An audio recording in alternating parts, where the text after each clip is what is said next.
प्रयत्नाभिः आभ्यन्तराः प्रयत्नाः विचारिताः। आभ्यंतर प्रयत्नों पर चर्चा की गई। आभ्यंतर प्रयत्नों के लिए व्याकरण के अंदर आस्य प्रयत्न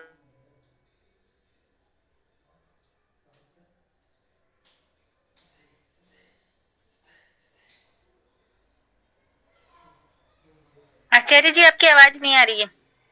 आपका माइक बंद है आचार्य जी।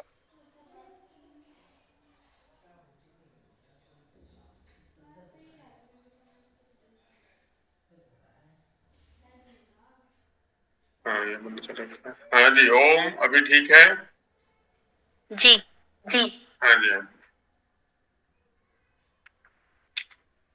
तो विगत पाठ में हमने आभ्यंतर प्रयत्नों पर चर्चा की। आभ्यंतर प्रयत्न के लिए व्याकरण में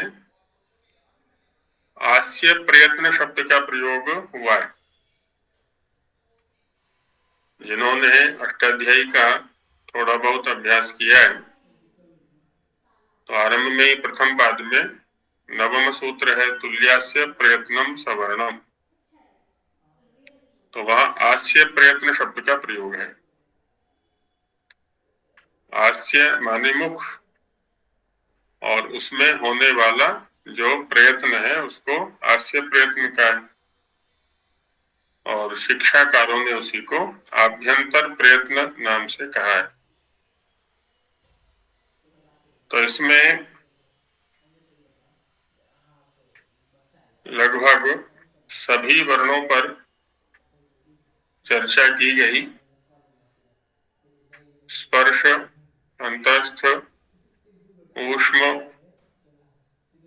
और स्वर, इन वर्णों के उच्चारण में आभ्यंतर प्रयत्न क्या क्या है, इन पर चर्चा की गई। आगे बाह्य प्रयत्नों पर चर्चा की जाएगी। यदि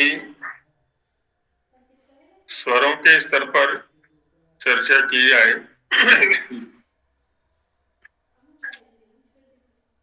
तो सत्यवान जी, स्वरों के लिए किस आभ्यंतर प्रयत्न का प्रयोग होता है?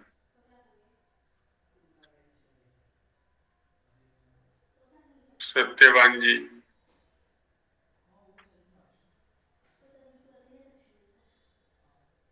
सत्यवान जी अभी उपस्थित नहीं है लगता है। तो और कौन बताएंगे स्वरों के लिए किस आभ्यंतर प्रयत्न का प्रयोग होता है? जी कर्णपाल जी हाथ उठा रहे हैं। गुरु जी आचार्य जी। हाँ जी। ऐसा है, ये तो चूंकि इसका तो जीव का तो इसमें बिल्कुल भी स्पर्श नहीं करना जो है स्वरों के लिए, आकार को छोड़ करके। और बाकी जो है तो जिस जगह जहाँ पर जो है ई का कहना तालु से है, ऊ का क्या नाम जो है दूसरी जगह से है, ऐसे ही जो है क्या नाम है इनका, उनके फिर वहां पर जो स्पर्श नहीं करना, कहीं पर भी स्पर्श नहीं करना, केवल जो है मुख का ही प्रयत्न करना है। मतलब जो क्या नाम जो है वो करण है, करण का उपयोग नहीं करना इसमें, जो उसमें क्या नाम जो है हरस्व में। ठीक है, बहुत सुंदर। अभी सत्यवान जी आगे हैं हमारे, सत्यवान जी समझाएंगे इस सूत्र को। जी सत्यवान जी। जी जी आचार्य जी, एक बार फिर से प्रश्न का पुनरावर्तन कीजिए, मैं वो ऑन नहीं कर पाया माइक तब तक। अच्छा अच्छा, स्वरों के उच्चारण में किस आभ्यंतर प्रयत्न का प्रयोग होता है?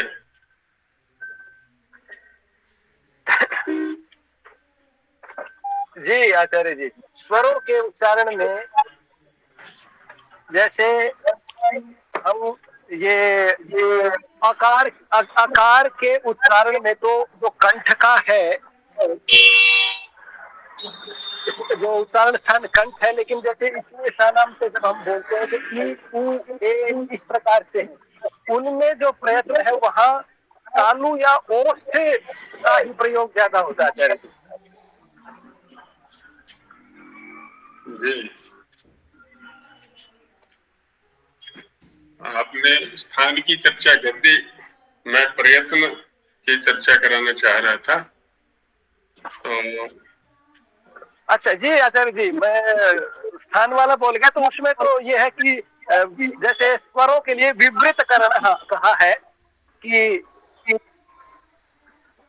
विवृत करना स्वर, कि स्वर जो है वो विवृत कर्ण वाले हैं, जिसमें कर्ण का प्रयोग विवृत है, विवारयति। विपरीत से क्या तात्पर्य है यहाँ पर? जिसमें मुख खुला रहता है आप ज्यादा अधिकतर। नहीं, जैसे कह रहे हैं ना विपरीत करना है, तो विपरीत करना में क्या समास करेंगे, इसके आधार पर अर्थ कैसे क्या कर सकते हैं? विवृत है कर्ण है, यस्य वर्ण इति विवृत कर्ण है। वहां बहुब्रीहि समास हुआ कि कर्ण जहां पर विवृत है, यानी कि जो मुख्य साधन है स्वरों में, जो मुख है वहां पर खुला रहता है अधिकतर। जी, तो ये विपरीत करण हो गया।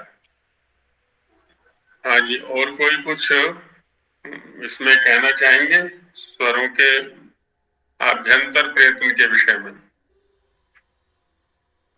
आचार्य जी, जी करुणा जी। मैं बताने का प्रयास करती हूँ थोड़ा सा। जी जी, बोलिए बोलिए। इसमें आचार्य जी इसका स्वरों का जो बताया है वो विवृत करण बताया है। विवृत का अर्थ होता है मुख को अर्थात गले कंठ को थोड़ा सा खुला करके फिर स्वरों का उच्चारण करना। लेकिन इसमें अकार को छोड़ दिया है और अकार के लिए समृद्ध अकार ऐसा सूत्र में आया है कि समृद्ध अर्थात कंठ को थोड़ा संकुचित करके अ का उच्चारण होगा अकार, और बाकी सभी स्वरों का विवृत करण से होगा। ठीक, बहुत सुंदर। हाँ जी, और कोई कुछ कहना चाहेंगे इस सूत्र के विषय में? उदय जी बोलना चाह रहे हैं कुछ। जी उदय जी सुनाइए।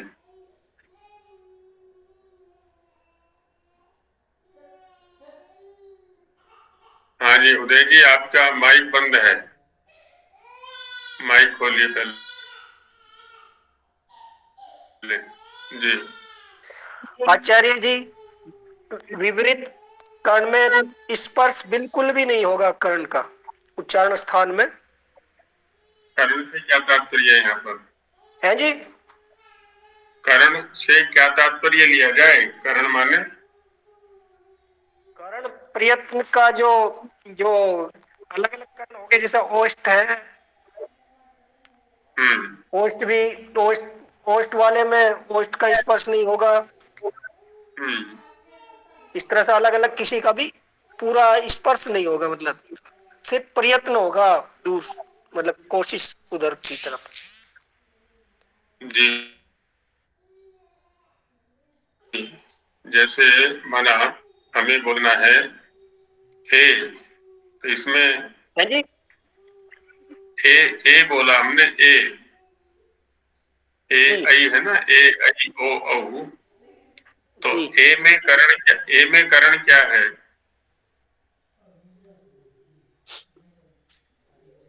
करण पर जाकर हम विपरीत को देखेंगे तो कैसे देखेंगे हम, किस? हाँ जी, ये भूल गया जी एकदम से उसका, ये वाले का। इनका तो अकुहु विसर्जनीय है, इसमें तो कंठ है जी। जी कंठ स्थान है, कर्ण नहीं है। कर्ण किन्हीं कोई नहीं, किन्हीं और से समझ लेते हैं। जी, जी, और कोई समझाए सूत्र को, विपरीत करना स्वरा में?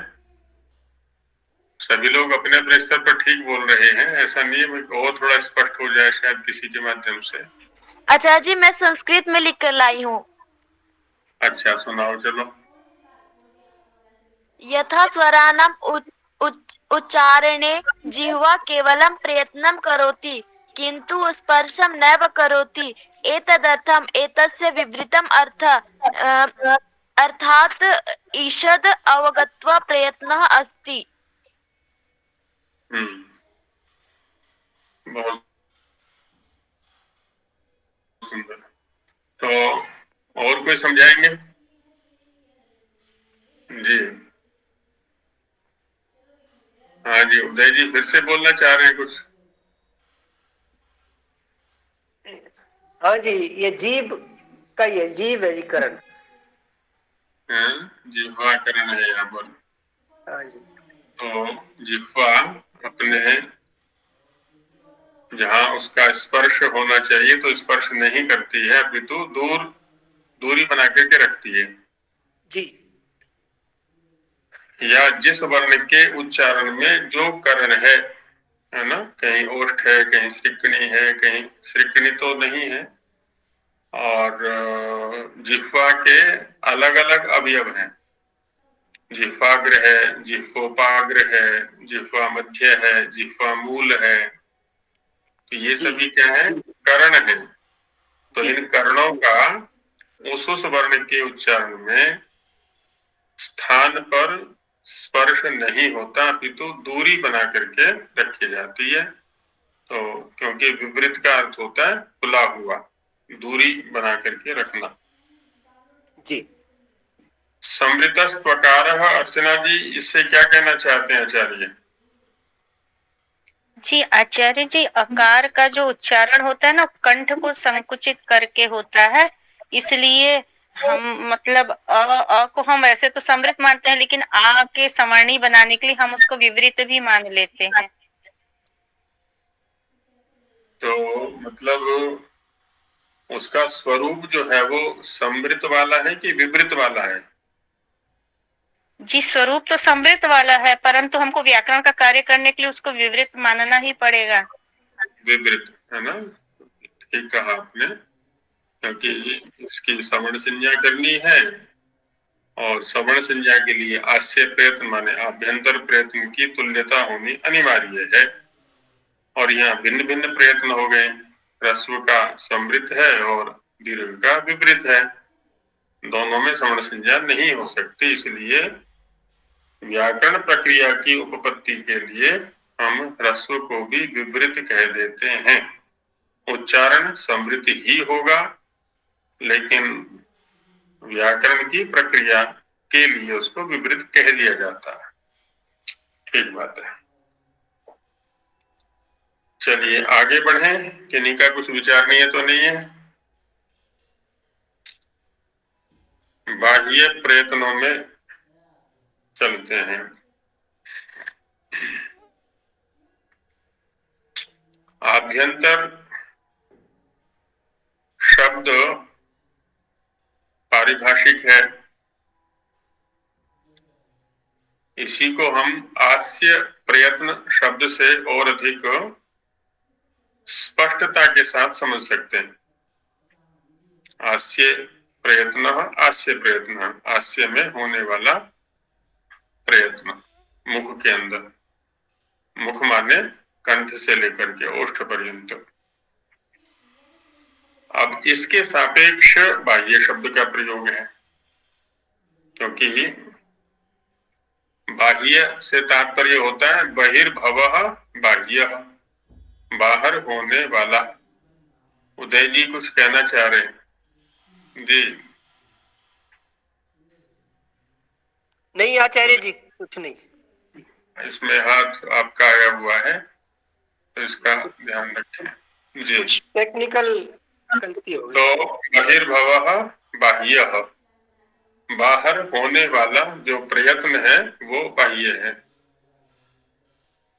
वर्ण की उत्पत्ति की प्रक्रिया पर जब चर्चा चल रही थी, वहां दो स्तरों पर चिंतन किया गया था। एक नाद तक पहुंचने की जो प्रक्रिया है, आत्मा से नाद तक की प्रक्रिया। शरीरात् समुच्चरन् वक्त्रम उपैति नादः। तो वक्त्र माने वक्त्रमुख। तो हम ये कह सकते हैं यहाँ पर, है ना, माने नाभि से लेकर के और जो कंठबिल है, वक्त्रमुख है, वक्त्र का जहां से आरंभ होता है वहां तक नाद रूप में आने तक की एक प्रक्रिया। और नाद से आगे जब भिन्न भिन्न स्थानों पर उसका सेवन किया जाता है नाद का, वो वर्ण के रूप में है। तो जो नाभि से नाद तक या कंठबिल तक जो प्रयत्न हो रहा है उसको हम बाह्य प्रयत्न कह सकते हैं, क्योंकि ओष्ठ के बाहर तो कोई प्रयत्न नहीं है हमारा। तो कंठबिल के बाहर या मुख से बाहर माने कंठबिल से अंदर की ओर, नीचे की ओर, उसी को बाहर की ओर शब्द का प्रयोग कर दिया है मुख के सापेक्ष। उत्पत्ति क्रम में देखा जाए तो पहले उसका प्रयोग होता है जिसको हम बाह्य प्रयत्न कह रहे हैं, आभ्यंतर प्रयत्न का प्रयोग बाद में होता है, क्योंकि अंदर की प्रक्रिया पहले हो रही है। आत्मा, बुद्धि, मन, कायाग्नि, वायु और ऐसी आगे बढ़ते हुए नाद तक की प्रक्रिया है, तो ये पहले होती है। उसके बाद भिन्न भिन्न स्थानों वाली जो प्रक्रिया है वो बाद में होती है। तो इसका मतलब बाह्य प्रयत्न पहले हुआ, आभ्यंतर प्रयत्न बाद में हुआ। उपलब्धि क्रम की दृष्टि से देखें हम, वर्णों की जो उपलब्धि हो रही है हमें, वो साक्षात आभ्यंतर प्रयत्न के द्वारा हो रही है।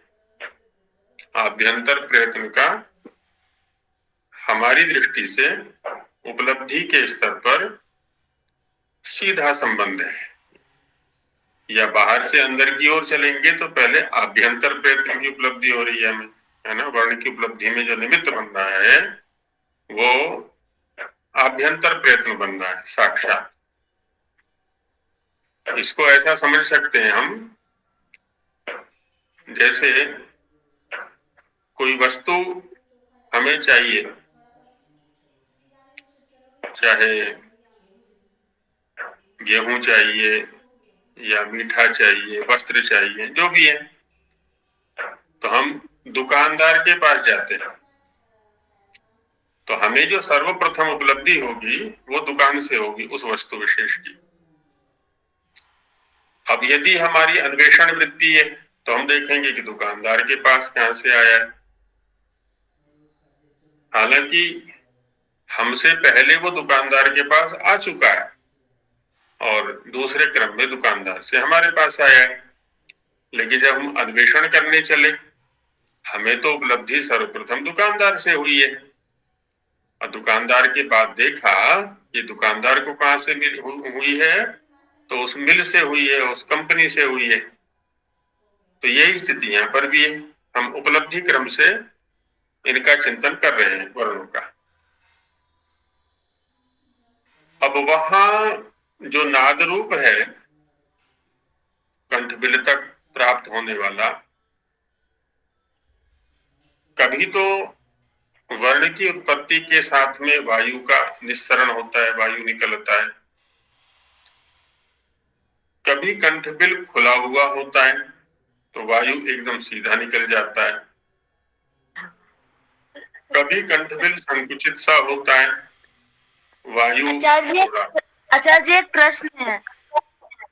हाँ जी बोलो। ये आप बोले कि पहले बाह्य प्रयत्न होता है फिर आभ्यंतर, तो यहाँ पे शिक्षा में उल्टा क्यों दिया है? पहले आभ्यंतर क्यों दिया फिर बाह्य दिया?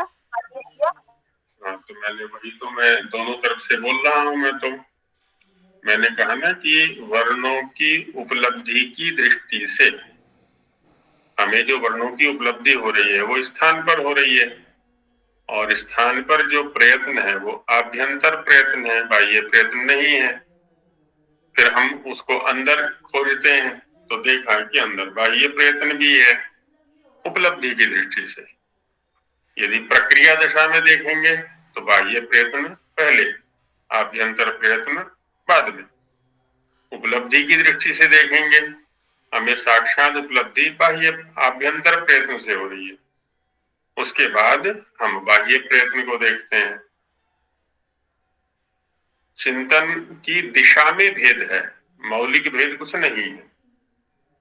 जैसे पंच महाभूतों पर चिंतन किया जाता है या सृष्टि की प्रक्रिया पर चिंतन करते हैं, कुछ लोग कार्य से कारण की ओर चिंतन करते हैं और कुछ लोग कारण से कार्य की ओर चिंतन करते हैं। माने एक उत्पत्ति क्रम, एक का विनाशक क्रम कह लें या प्रलय क्रम कह लें।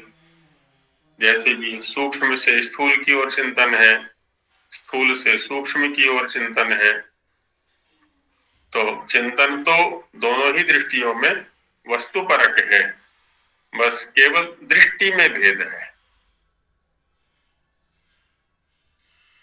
तो अब बाह्य प्रयत्न, तो प्रत्येक वर्ण के साथ में अलग अलग परिस्थितियां हैं कंठ की। अंदर से आने वाला जो वायु है, कभी वो समृद्ध कंठ के साथ आता है, कभी विवृत कंठ के साथ आता है, कभी उसमें कुछ घोष ध्वनि होती है, कभी घोष ध्वनि नहीं होती है। तो उन्हीं पर चर्चा अलग अलग वर्णों के द्वारा की जाएगी यहाँ पर। अथ बाह्याः प्रयत्ना, बाह्य शब्द पर चिंतन हो गया है हमारा। बहिर्भवाः बाह्या, बाहर होने वाले। और बाह्य शब्द का प्रयोग हम क्यों कर रहे हैं इसके ऊपर भी चिंतन हो गया है कि आस्य की दृष्टि से बाह्य शब्द का प्रयोग है यहाँ पर। अब देखिए कौन कौन से वर्ण किस किस बाह्य प्रयत्न की सहायता से उच्चारित होते हैं। वर्गाणाम प्रथम द्वितीयाः, वर्ग से तात्पर्य, वर्ग जो है ना यहाँ पर ये पारिभाषिक शब्द है, प्रसिद्ध शब्द है या रूढ़ी रूढ़ शब्द है। वर्ग कहते ही 5 वर्ग लिए जाते हैं, कु चु टू तु पु, कवर्ग, चवर्ग, टवर्ग, तवर्ग और अवर्ग। ये 5 वर्ण उसमें आते हैं। तो उसमें कहते हैं कि वर्गाणाम प्रथम द्वितीयाः, प्रथम और द्वितीय वर्ण। प्रथम द्वितीय में आगे क ख छ छ ट ठ त थ प फ, ये प्रथम द्वितीय वर्ण आगे। श श विसर्जनीय जिह्वामूलियो पदमानीयाः, तो तीनों शकार यहाँ पर आ गए ना, श तालव्य, श मूर्धन्य, स दंत्य, विसर्जनीय। और चूंकि जिह्वामूलीय और उपधमानीय का जो अस्तित्व है वह भी जिह्वामूलीय का अस्तित्व है कवर्ग के प्रथम 2 वर्णों के साथ क ख, और उपधमानीय का जो अस्तित्व है वो पवर्ग के प्रथम 2 वर्णों के साथ है प फ के साथ, इसलिए उनको भी यहाँ ले लिया गया है। साथ ही यमौच प्रथम द्वितीय, जो प्रथम द्वितीय यम है उनका भी संबंध वर्गों के प्रथम द्वितीय वर्णों के साथ है। जैसा कि हमने स्वरूप लिखा था इसका कि जब किसी वर्ग के किसी वर्ण के बाद तुरंत बाद उसी वर्ग का पंचम अक्षर आता है तो उन दोनों के मध्य जो नासिक्य ध्वनि है, तो इसलिए यमौच प्रथम द्वितीय, वर्गों के प्रथम द्वितीय वर्ण श श स विसर्जनीय, जिह्वामूलीय, उपधमानीय और प्रथम द्वितीय यम, ये सभी वर्ण विवृत कंठाः, कंठ कंठ जो है इनमें विवृत रहेगा, खुला रहेगा, श्वास अबाध गति से बाहर निकलेगा। श्वासानुप्रदाना, अब क्योंकि कंठ विवृत है इसलिए श्वास यहाँ पर अनुप्रदान बनेगा, इन वर्णों की उत्पत्ति का आधार बनेगा। जो खुले कंठ से वायु निकल रहा है उसका नाम यहाँ पर श्वास रखा गया है।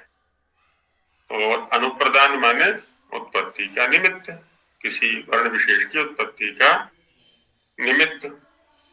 अब चूंकि कंठ विवृत है, खुला है, इसलिए यहाँ पर घोष नहीं होगा, गंभीरता स्वर में नहीं होगी, ध्वनि में गंभीरता नहीं होगी। तो ये बाह्य प्रयत्न हुए। विवृत कंठा, विवृत कंठ येषाम ते विवृत कंठा, बहुव्रीहि समास हो गया।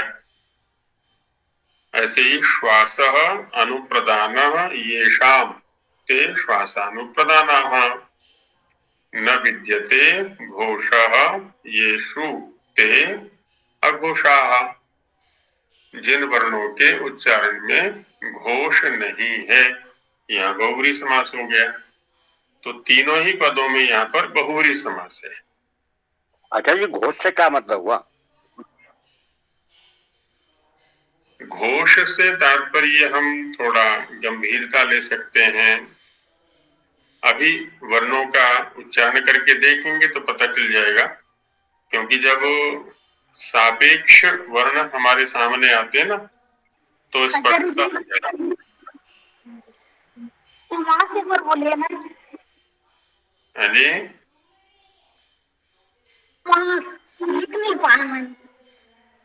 हाँ, श्वास जो शब्द है यहाँ पर पारिभाषिक है, चूंकि ये सभी शब्द, तो जो विवृत कंठ से निकलने वाला वायु है, खुले कंठ से निकलने वाला वायु है, उसके लिए श्वास शब्द का प्रयोग किया है। अब देखिए 63वें वर्ष में वर्ण, उसमें सूत्र में घोषवंतः, वहां पर घोष शब्द का प्रयोग है। तृतीय और चतुर्थ वर्ण का जो उच्चारण है वो घोष से होगा, क्योंकि वहां पर कंठ संकुचित होगा, संवृत होगा। अब है ना, जब इनका उच्चारण करेंगे तो वहां स्पष्टता हो जाएगी। जैसे क ख ग, अब देखिए ध्वनि पर ध्यान दें हम, ग घ ग घ क ख, ग घ गूंज सी भी है कुछ, और उसमें तृतीय चतुर्थ में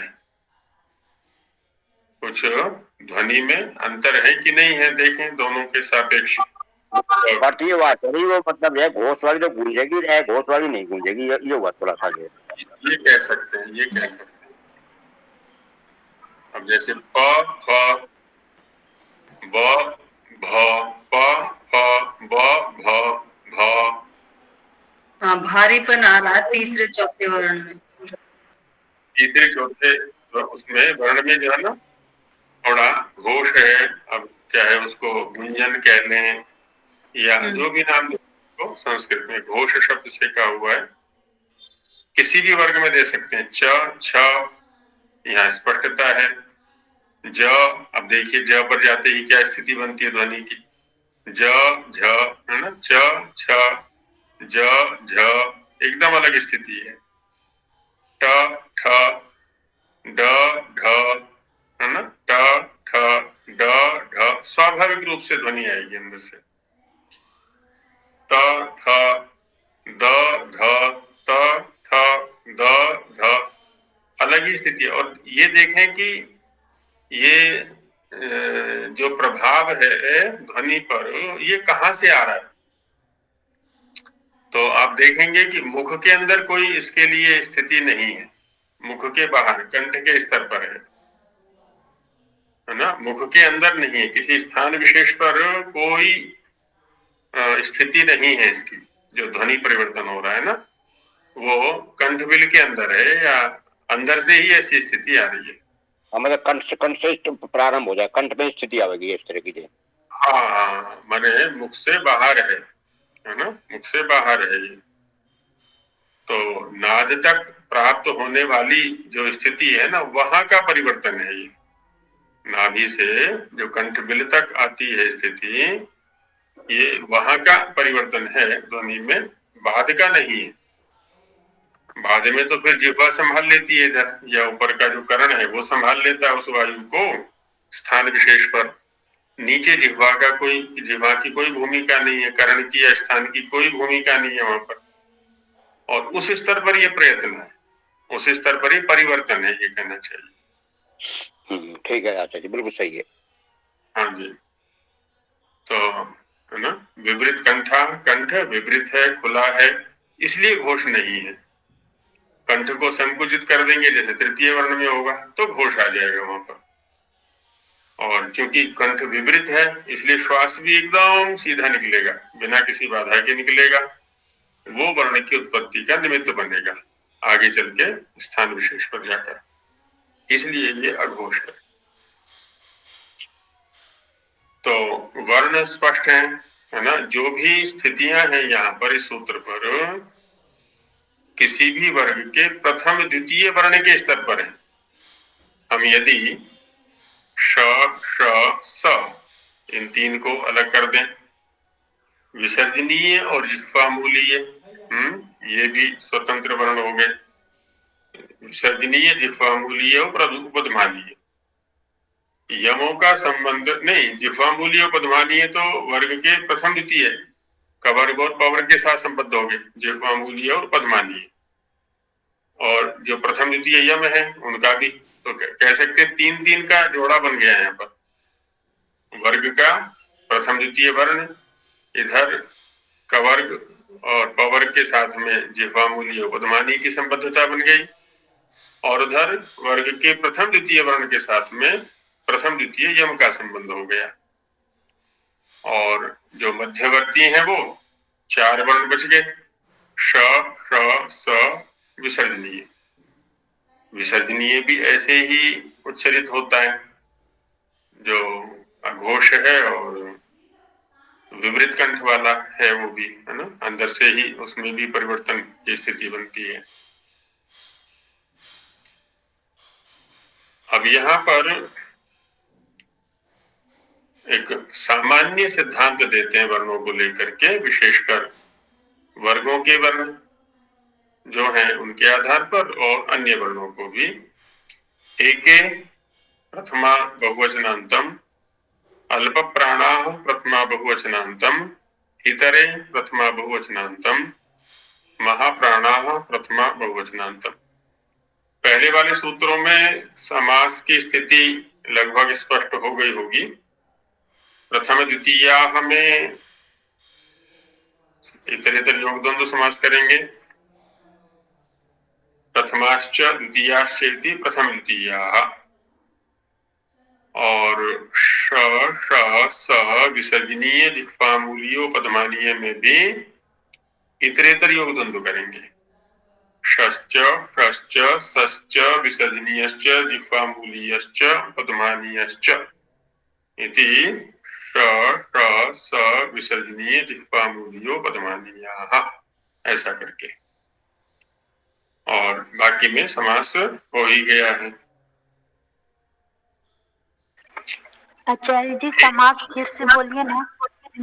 किसमें बोलना है, बोलो किस पद में चाहिए? इसी वाला में, किस शब्द में? सारे तो अल्प प्राणा में। अल्प प्राणा का तो अभी व्याख्यान किया ही नहीं है। प्रथम सूत्र के समासों पर चर्चा की थी अभी। अल्प प्राणा का तो व्याख्यान अभी करना है, उस पर चल रहा है। सस विसर्जन्य में, इसमें इतरेतर योग द्वंद्व समास कर लो, एक एक वर्ण का प्रथमा विभक्ति में रूप चला करके और उसको उनको जोड़ दो, जैसे इतरेतर योग द्वंद्व में हम विग्रह करके समास करते हैं। आचार्य जी एक बार अघोषा का बता दीजिए, बहुब्री समास में क्या विग्रह होगा। न विद्यते घोषः येषु ते अघोषाः। न विद्यते घोषः येषु अथवा अविद्यमानः घोषः येषु, अथवा येषाम भी कर सकते हैं, येषु अथवा येषाम। येषु माने येषु वर्णेषु या येषाम वर्णानाम उच्चारणे, ऐसा कर सकते हैं। तो अविद्यमानः शब्द से भी कर सकते हैं और न विद्यते शब्द से भी कर सकते हैं।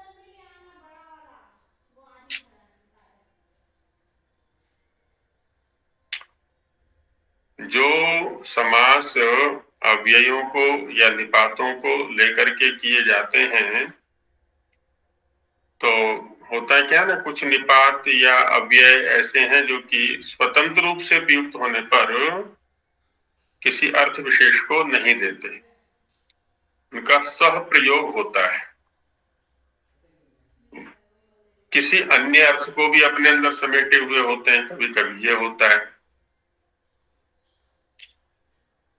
अब जैसे यहाँ पर अघोषा में पूर्व में नय बैठा हुआ है और उत्तर में घोष बैठा हुआ है, तो अब नय का संबंध हम विद्यते या विद्यमान के साथ करते हैं पहले, उसके बाद समुदाय का संबंध घोष के साथ करते हैं। तो न विद्यते अथवा अविद्यमानः ऐसा करके। जैसे एक शब्द है, सभी ने प्रयोग भी किया होगा और सुना भी खूब होगा, अमूल्य। विद्या एक अमूल्य धन है। अब यहाँ अमूल्य में क्या समास करेंगे? जी नए तत्पुरुष, नए तत्पुरुष समास, बहुव्रीहि जी, बहुव्रीहि। आचार्य जी त्रिपुरी होगा इसमें। नहीं, पद तो दो ही है यहाँ पर। अच्छा, तीसरे का भी अध्यार कर लेंगे, ये कहना चाह रहे हैं अमूल्य शब्द में। हाँ, अब देखिए होता क्या है, वैसे शिक्षा के बाद समास का भी थोड़ा हम चलाएंगे, उनके व्यावहारिक स्वरूप का परिचय। होता क्या है कि जब हम किसी शब्द का समास करना चाहते हैं, उसका बहुत सरल एक उपाय है। अपनी भाषा में पहले उसका भाव देखें, अनुवाद देखें, क्या हो सकता है, जो भी निकल रहा है, उसके बाद उसको संस्कृत में वाक्य बना दें, तो उसके अनुसार उसका नाम दे दें फिर।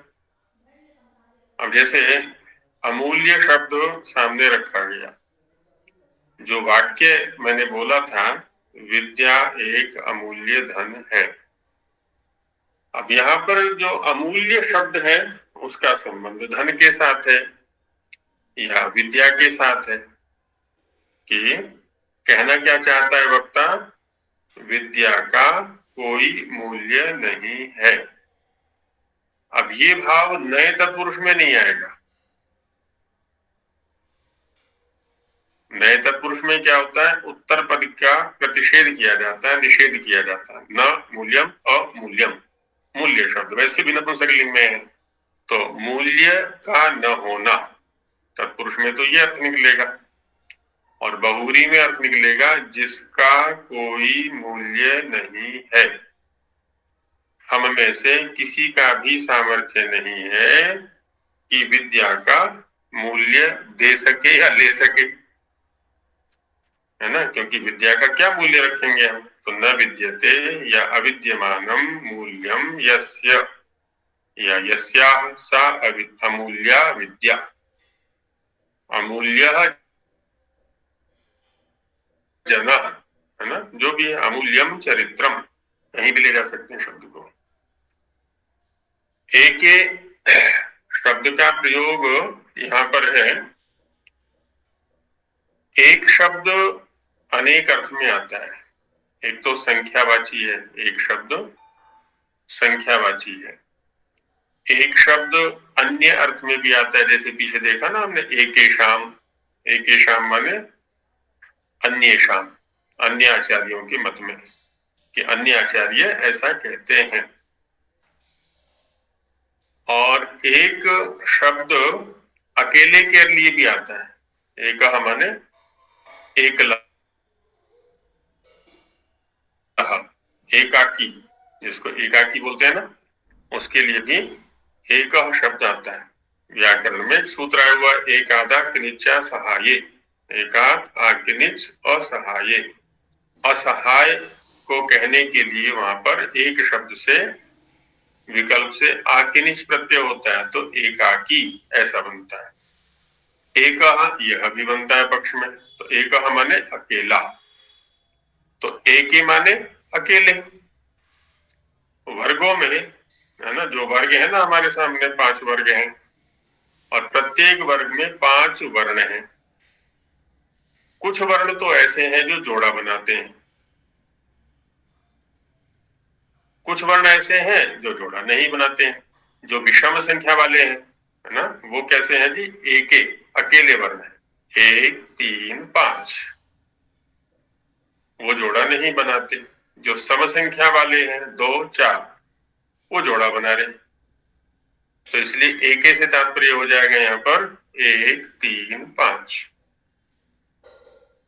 और इतरे से तात्पर्य हो जाएगा 2 4, और 1 3 5 के अतिरिक्त जितने वर्ण बचे वो सब इतरे के अंतर्गत आ जाएंगे, सभी इतरे के अंतर्गत आ जाते हैं। अब है ना, एक ही शब्द स्पष्ट हो गया।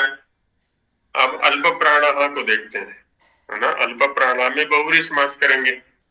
अल्पः प्राणः येषाम् ते अल्प प्राणाः, है ना, जिनके उच्चारण में अल्प प्राण का प्रयोग होता है, वो हो गए अल्प प्राण। और महान प्राणः येषाम् ते महाप्राणाः, जिनके उच्चारण में महान प्राण का, अधिक प्राण का प्रयोग होता है, तो वो हो गए महाप्राण। तो बहुव्रीहि समास हो गया दोनों स्थानों पर।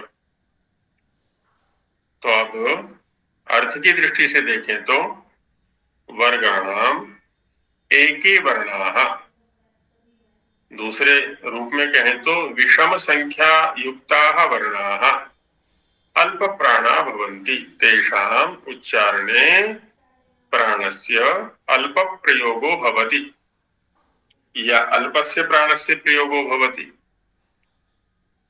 ये च तेभ्यः भिन्नाः वर्णाः सन्ति, जो उन अकेले वर्णों की अपेक्षा भिन्न वर्ण हैं, चाहे वो द्वितीय चतुर्थ है या अन्य है।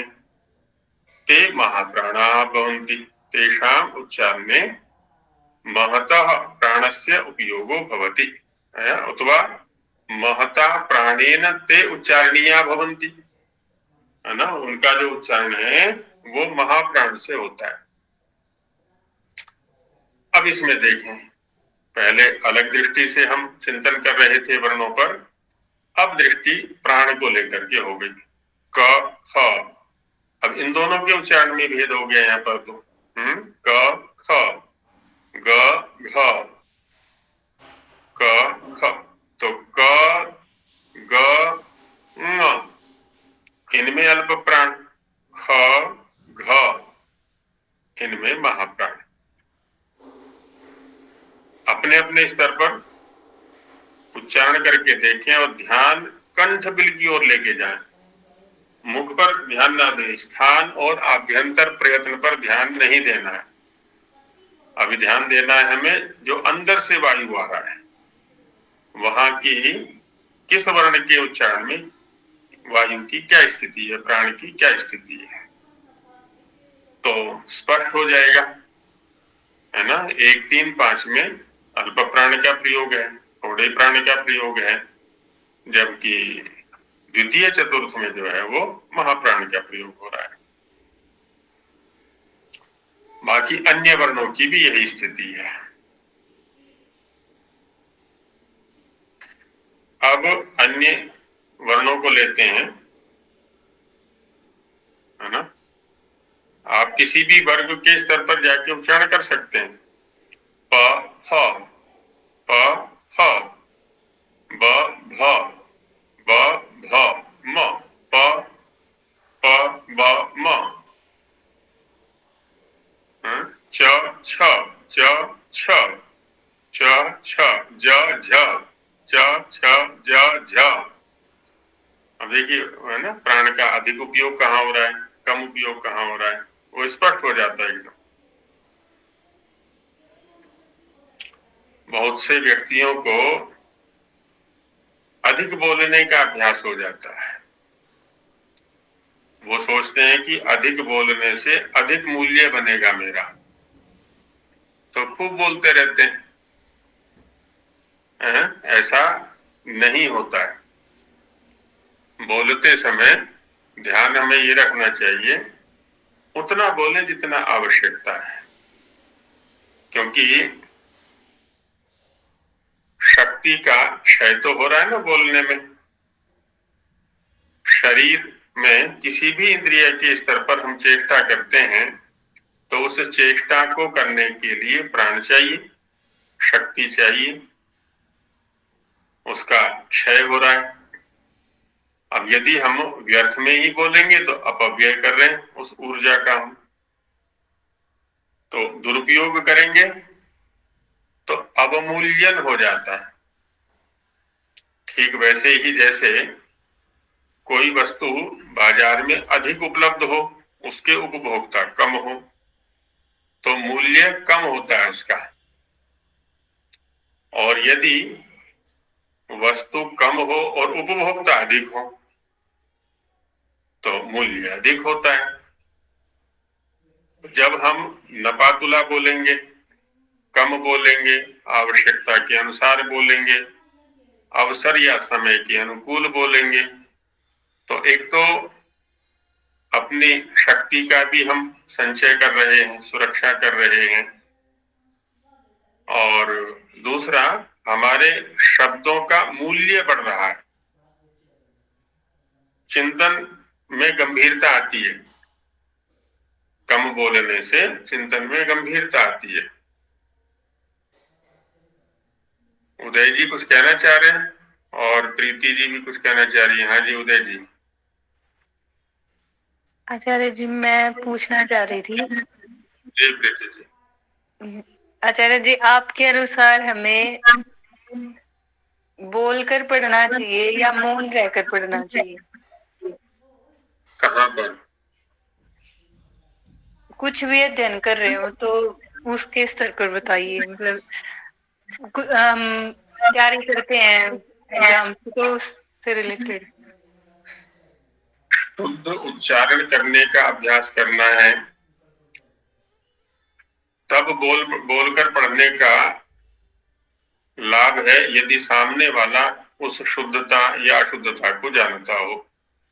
क्योंकि शब्द का जो उच्चारण किया जाता है वो दूसरे की दृष्टि से किया जाता है सदा, और दूसरा कोई सुनने वाला नहीं है तो अपने अंदर अंदर पढ़े उसको। दूसरा क्या है, हमें कहीं भाषण का अभ्यास करना है, कहीं सभा में बोलने के लिए अभ्यास करना है, तो भी हम आरंभ में बोल करके उच्चारण करके अभ्यास कर सकते हैं। वैसा नहीं है तो संभव है कहीं ना कहीं हम दूसरों को बाधित कर रहे हो।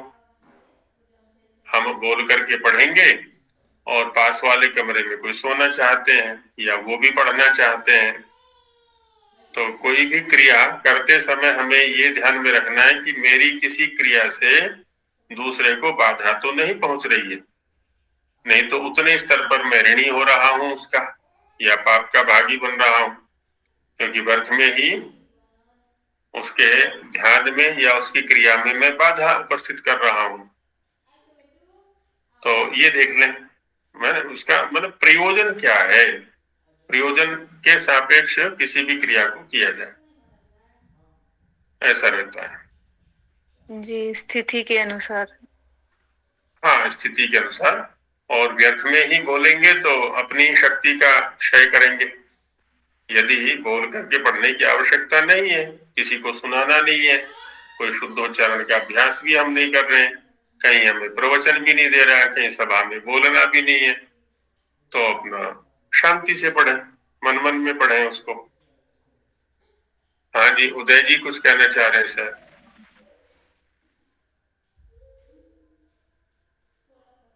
सत्यवान जी भी कुछ कहना चाह रहे हैं। हाँ जी आचार्य जी, एक पूछ रहा था, एक अल्प प्राणा इतरे महाप्राणा, इस सूत्र में जो इसका जो अर्थ आपने किया कि वर्गों के प्रथम, तृतीय और पंचम जो विषम संख्या वर्ण हमने ग्रहण किए एक के शब्द से, जी। इसका एक बार फिर से मुझे वो कारण बताओ कि एक के शब्द में विषम संख्या ही क्यों ग्रहण किया हमने, और इतरे में हमने वहां समझा। जी जी, इतरे शब्द तो स्पष्ट है, इतर माने अन्य, और अन्य शब्द का प्रयोग हम किसी के सापेक्ष किया करते हैं। यदि एक ही शब्द हमारे लिए स्पष्ट है तो इतरे शब्द स्वतः स्पष्ट हो जाएगा।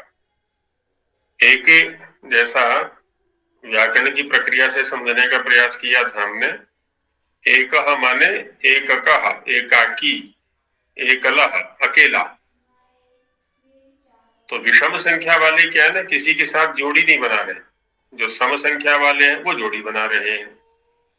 तो 2 4 की जोड़ी बन रही है, द्वितीय की प्रथम के साथ में है और चतुर्थ की तृतीय के साथ में है, तो ये अकेले नहीं है।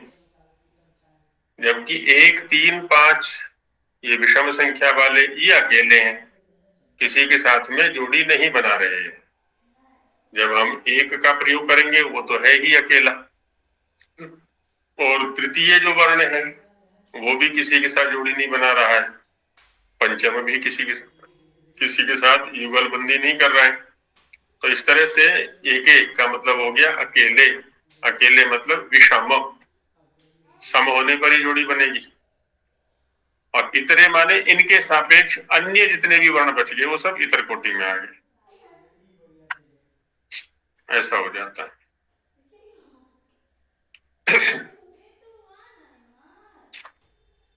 तो ये सूत्र संभवतः स्पष्ट हो गया होगा। अपने अपने स्तर पर वर्णों का उच्चारण करके भी देख सकते हैं कि कैसे विषम संख्या वालों में अल्प प्राण का प्रयोग हो रहा है और अन्य वर्णों के उच्चारण में महाप्राण का प्रयोग हो रहा है।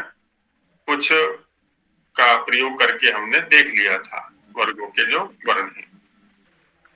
आचार्य जी जी, और ये जो यम, यम में प्रथम और तृतीय आया है, तो जो प्रथम यम है इसका इसमें इन्होंने चिन्ह बनाया है, इसका उच्चारण जो यमों में, चौथा यम तो क्योंकि वो ळ के रूप में लिखा हुआ है, जो नासिक्य है नहीं, 3 ही नासिक्य हैं, तो इनका एक बार उच्चारण जो प्रथम जो चिन्ह है इसको तो हम ग्वंग बोलते हैं, क्योंकि मंत्र में जब कई बार आता है गणानाम गणपति ग्वंग हवा महे, ये इसका उच्चारण यही है क्या? वहां पर भी यम के स्वरूप पर चर्चा की गई थी कि जो प्रथम द्वितीय में ह्रस्व और दीर्घ करके दिए हुए हैं वो अनुस्वार के आदेश हैं, और यजुर्वेद में इनका अस्तित्व है, सामान्य भाषा में ना होकर के यजुर्वेद में अस्तित्व है, माने सांप्रदायिक वर्ण है। जब कभी ह्रस्व अच से उत्तर अनुस्वार आएगा और अनुस्वार से उत्तर ऊष्म वर्ण होगा कोई, तो जो अनुस्वार है उसका दीर्घ उच्चारण होगा।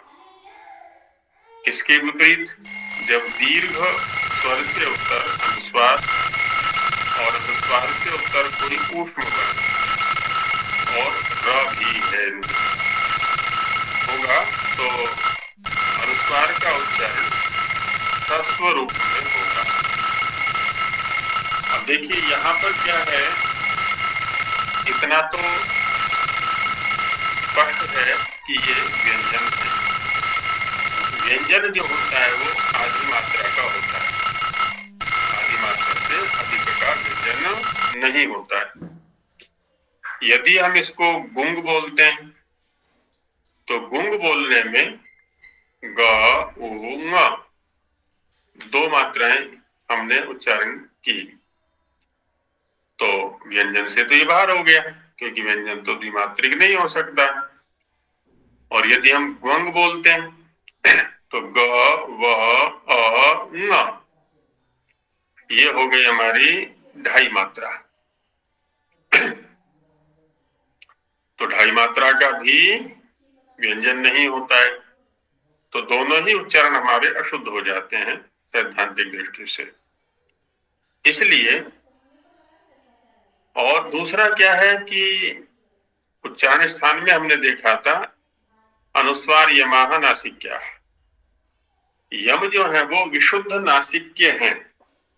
गुंग में तो हमने कंठ का भी आश्रय लिया है, ये स्थिति ग्वंग में भी है, कंठ भी है और ओष्ठे भी ले लिया हमने, तो वह भी है वहां पर। तो जो स्थान निर्देशक सूत्र है उसके भी विरुद्ध उच्चारण हो गया वो। तो ना तो ये ग्वंग है ना ये गुंग है, विशुद्ध अनुस्वार है और केवल नासिक्य है। अब हमें इसका जो उच्चारण करना है वो नासिका से करना है। और जैसा वहां पर लिखा था, किसी वर्ग के प्रथम द्वितीय तृतीय चतुर्थ वर्ण के बाद किसी वर्ग का पंचम वर्ण यदि अव्यवहित रूप से उच्चरित होता है तो उन दोनों के मध्य में उत्पन्न जो नासिक्य ध्वनि है, कैसी है वो? आधी अथवा आधी से भी कम मात्रा वाली, उसका नाम क्रमशः प्रथम यम, द्वितीय यम, तृतीय यम और चतुर्थ यम होता है। उदाहरण भी वहां पर लिखे थे हमने पलिक्तनी आदि के रूप में। तो क प्रथम वर्ण है, न पंचम वर्ण है। क और न के बीच में जो नासिक्य ध्वनि है उसका लिपि स्वरूप नहीं है, लिखने वाला स्वरूप नहीं है, तो उसका नाम हो गया प्रथम यम। ख न चखनतु, ख द्वितीय वर्ण है वर्ग का, न पंचम वर्ण है। इन दोनों के मध्य में जो उच्चरित ध्वनि है नासिक्य, वो द्वितीय यम हो गया। जघनतु, घ न, झगमी पहले झगमी है, ग म, तो ग म, ग तृतीय वर्ण है, म पंचम वर्ण है, वो किसी भी वर्ग का हो सकता है, तो यहाँ तृतीय यम हो गया। ऐसे ही जघनतु या जघनु कुछ भी ले ले, घ न, यहाँ चतुर्थ यम हो गया। ये विशुद्ध नासिक्य ध्वनि है और आधी अथवा आधी से भी कम मात्रा की है, इसलिए लिपि स्वरूप इसका नहीं है। अब ये जो यहाँ दिए हुए हैं, जैसा बताया कि ह्रस्व दीर्घ यजुर्वेद की शाखाओं में उपलब्ध है, ळ ये ऋग्वेद की शाखा में उपलब्ध होता है, ऋग प्रातिशाख्य में इसका स्वरूप बताया गया है। अनुनासिक यह अचों का धर्म है, मुख नासिका वचनोनुनासिका, ये परिभाषा भी वहां पर दी गई है। अब स्वामी जी महाराज ने दिए हैं, संभव है किसी ग्रंथ में रहे हुए, तो ऐसा इनका अस्तित्व उपलब्ध होता है। हम बोलते तो हैं क्योंकि ऐसे वर्णों का प्रभुत्व प्रयोग करते हैं हम, और क्योंकि लिपि में स्थिति नहीं है इसलिए स्वरूप भी स्पष्ट नहीं होता है। जी सत्यवान जी। ये स्वामी जी महाराज ने ये लिखे हैं, उन्होंने आचार्य जी तर्क भी वहां दिया, क्योंकि वहां कुम खुम गुंग घुंग को जब वो माने तो उनका तर्क स्वामी जी का यही तो था वहां, कि अगर इन चार को यम मान के 63 वर्ण पूरे करोगे तो फिर तो पूर्वोक्त की तरह चुन छुन झुम भी होना चाहिए था। इसलिए वो तर्क वहां दे करके स्वामी जी ने ये लिखा वहां, ह्रस्व दीर्घ और फिर अनुस्वार अनुनासिक चिन्ह और ळ, वहां भेद तो स्वामी जी ने ये ऐसे ही किया। हाँ देखिए, मैंने इसीलिए इस विषय को विवाद से बाहर करते हुए वहां एक संकेत किया था। आचार्य विशेष के मत में, स्वामी जी के मत में यम का स्वरूप ये है, लेकिन इसका अन्य जो सूत्र हैं उनके साथ में सामंजस्य भी तो बिठाना पड़ेगा। अब जैसे ड़ है, इसका सामंजस्य हम कैसे बिठाएं? आप चूंकि इसकी चर्चा कर रहे हैं तो ळ के साथ में अनुस्वार यमाह नासिक्याः का सामंजस्य कैसे बिठाएं? ये तो सूत्र कहता है कि यम केवल विशुद्ध नासिक्य ध्वनि है। अब यहां तो नहीं बैठ रहा है। ऋग्वेद के अंदर, ऋग प्रातिशाख्य के अंदर इसका स्वरूप है। ऐसे यजु प्रातिशाख्यों में इनका ह्रस्व और दीर्घ का अनुस्वार के आदेश के रूप में स्वरूप उपलब्ध है। अभी जो प्रातिशाख्य ग्रंथ उपलब्ध है। अब रही बात, अब मैं ये नहीं कह रहा हूं कि कोई आचार्य, किसी आचार्य का जो प्रतिपादन है वो अस्वीकार्य है। इसलिए उस दिन भी संकेत किया था, संभव है किसी ग्रंथ में यह स्वरूप उपलब्ध रहा हो जो आज उपलब्ध नहीं है, लेकिन उपलब्ध प्रातिशाख्यों में ये है। और आगे के जिन प्रकरणों को हम पढ़ रहे हैं उनके साथ भी इनका सीधा सीधा सामंजस्य बैठता है। चाहे वो स्थान विधायक सूत्र हो, वो चाहे यहाँ बाह्य प्रयत्नों में चर्चा है, तो यहाँ भी मेल खा रहा है ये, क्योंकि जिस वर्ग के जिस वर्ण का आश्रय लिया है उसी यम का भी आश्रय लिया है। प्रथम सूत्र में प्रथम द्वितीय वर्ण लिए हैं, यम भी प्रथम द्वितीय लिए हैं। तृतीय सूत्र में या चतुर्थ सूत्र में वर्ग के तृतीय चतुर्थ वर्ण लिए हैं, वहां यम भी तृतीय चतुर्थ लिए हैं। यहाँ पर भी सीधा सीधा संबंध लग रहा है। और इनकी जो संज्ञा है वो प्रथम यम, द्वितीय यम, तृतीय यम, चतुर्थ यम ये है। कैसे है ये भी हम वहां चर्चा कर चुके थे कि जैसे वर्गों का वर्गीकरण है बाएं से दाएं पंक्तिशः पंक्ति क्रम में, वैसे ही जब हम इनके स्तंभ बनाते हैं, ऊपर से नीचे की ओर वर्गीकरण करते हैं, तो एक वर्ग का संबंध एक यम के साथ हो गया। प्रथम वर्ण के साथ प्रथम यम, द्वितीय वर्णों के साथ द्वितीय यम, ऐसे करके संबंध लग जाता है। अभी स्वरूप उपलब्ध यही है। और आगे के शिक्षा सूत्रों के साथ भी उसका सामंजस्य बैठता है। बात ये है। तो आज यही विराम लेते हैं। कल तो अवकाश का काल रहेगा, आगे पाठ चलेगा फिर बाद में। जी विरम्यता मंत्र। ओम सहना भवतु सहनौ भुनक्तु विद्यावहै तेजस्विनावधीतमस्तु मा विद्विषावहै। ओम शांति शांति शांति शांति। नमस्ते हरि जी। आचार्य जी नमस्ते, सभी को शुभ रात्रि।